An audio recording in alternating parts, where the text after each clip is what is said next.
Hey guys, today we're going to talk about angles, so let's start. First of all, this is a protractor. It helps you measure angles. This is an acute angle because it's below 90 degrees.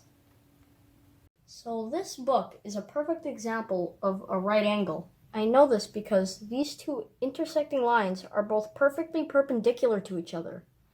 That's why it's a right angle, and it's measured at 90 degrees.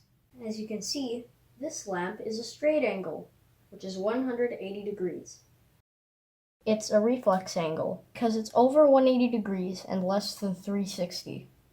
On the other hand, this chest over here has a bunch of obtuse angles. These two intersecting lines go over 90 degrees, but less than 180 degrees. To estimate the angle of this chest, I will trace it like this.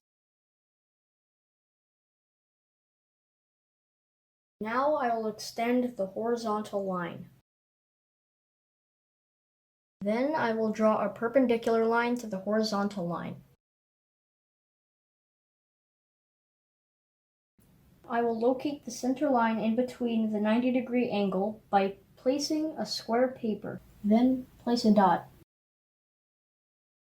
Now I'll draw a line to the center. Now I will put a square here to indicate that it's 90 degrees. Now let's label these. 180, 90, 45, 0. So my estimate for this angle is 35 degrees. 90 plus 35 is 125. And that's my estimate. And again, this is approximately 35 degrees.